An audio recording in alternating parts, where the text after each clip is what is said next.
سلام دوستان، امروز میخوام برم یه فرش بخرم از یه مغازه‌ای که قاتل جیب همه ما هست.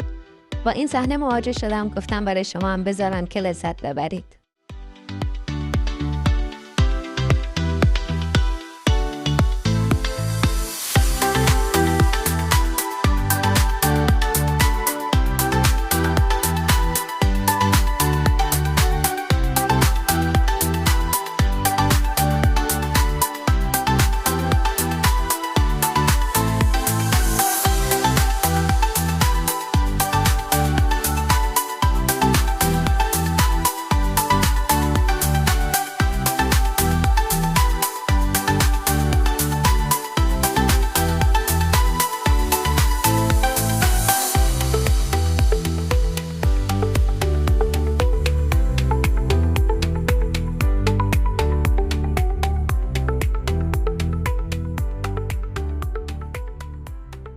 رسیدیم به مغازه مورد نظر، اتسیون.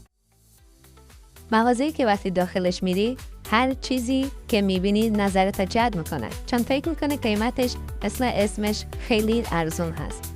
اما وقتی میری پای صندوق که حساب کنی میبینی که یک کالم از فولاد رفته، اونم بابت چیزایی که اصلا نیاز نداشتی. مثلا من اومده بودم امروز یه فرش بخرم، حالا میریم میبینیم که چه چیزایی دیگه خریدم.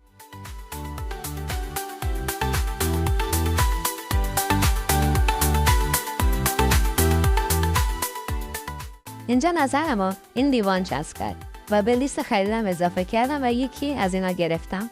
بعد جلوتر رفتم دیدم که چیزهای زیبای دیگه هم هست. یه دونه از اینا خریدم برای بچم. بعد دیدم توی وسایل سرویس آشپزخونه چیزهای جالب دیگه هم هست. اومدم و یه وسایل پاشو هم گرفتم. جلوتر که رفتم اینو وسایل رو دیدم. خب خدا شکر از اینا چیز نیازی نداشتم و نگرفتم، چون هم قیمتش بالا بود دیگه نگرفتم. اما اینجا دوباره چشم خورد به این چیزها و برای آشپزخونه باز از این وسایل رو گرفتم.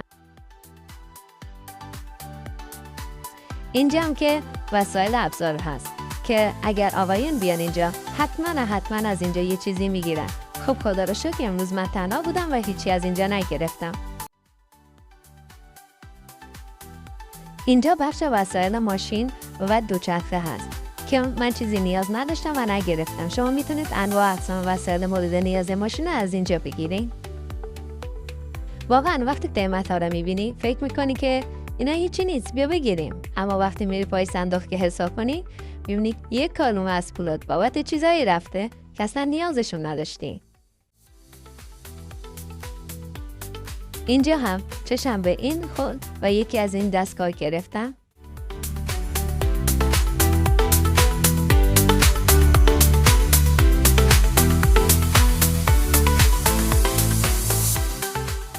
خب اینجا هم بخش شامپوهاش هست که شامپوی خوبی داره، کیفیتش هم متناسب با قیمتش هست. چند تا از این شامپو هم گرفتم.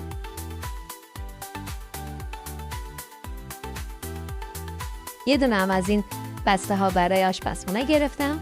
یه دونه از این دستمالان گرفتم. اینجا بخش وسایل کریسمس یا ویهناختن هست که خب خدا شکر چون تنها بودم به اینا نیازی نداشتم و نگرفتم.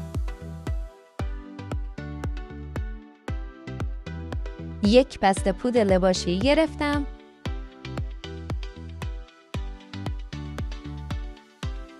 خب دیدم حالا دیگه زمستون هست و حوصله‌اش نیست که برم باشگاه ورزش کنم. اومدم بخش وسایل ورزشی و چند تا وزنه و دمبل هم گرفتم.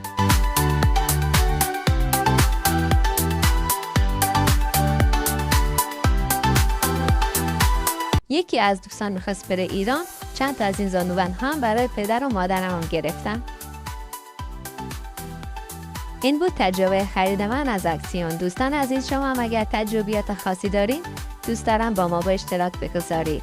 دوستان عزیز، لایک و سابسکرایب فراموش نشه. تا دیدار دیگر، خداحافظ.